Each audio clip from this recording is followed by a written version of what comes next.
आज माझा व्हिडिओ हा एकदम स्पेशल आहे आणि वेगळ्या कारणांमुळे आहे. तर तुम्हाला आता माहितीच आहे, जून महिना आलेला आहे आणि 8 जूनपासून म्हणजेच 15 जूनपासून विद्यार्थ्यांची शाळा सुरू होत आहे. तर माझा असा एक उद्देश होता की माझा असं एक व्यक्तिगत असं मत आहे, पर्सनली असं, की मुलांचे बर्थडे असतात, वाढदिवस असतात, तर मुलं चॉकलेटे वगैरे घेऊन येतात. तर मी नेहमी माझ्या विद्यार्थ्यांना सांगत असते की तुम्ही शुगर फ्री स्टुडंट बनवा. म्हणजे विद्यार्थ्यांना साखरेपर्यंत म्हणजे चॉकलेट ते घरामध्ये पण खातात किंवा त्यांना पालक देतात, पॅरेंट्स देत असतात.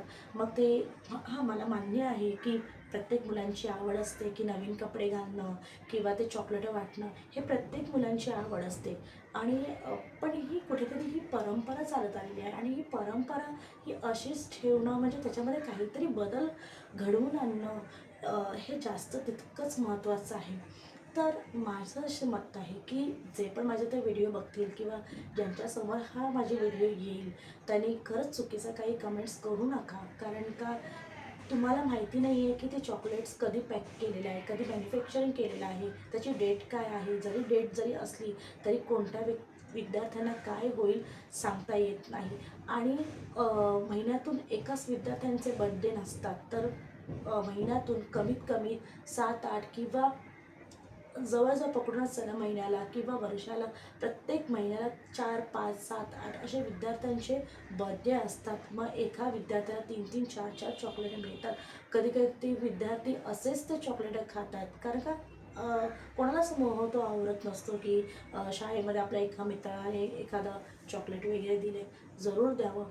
पण माझं असं मत आहे की तुम्ही त्या बदली किंवा त्याच्या व्यतिरिक्त तुम्ही एखादं पेन, पेन्सिल, ज्यांना जे जमतं, ज्यांच्या परिस्थितीनुसार ज्यांना जे जमतं, ते एखादी वस्तू द्या, शार्पनर द्या, पेन्सिल द्या किंवा तुम्ही तुमच्या शाळेला एखादी तुळस किंवा स्वस्तातले असं कोणतं तरी फुलझाडं वगैरे बागेमध्ये लावण्यासाठी वगैरे असं काहीतरी त्याच्या बड्डे निमित्ताने तुम्ही त्यांना देऊ शकता किंवा एखादं शालेय वस्तू तुम्ही देऊ शकता.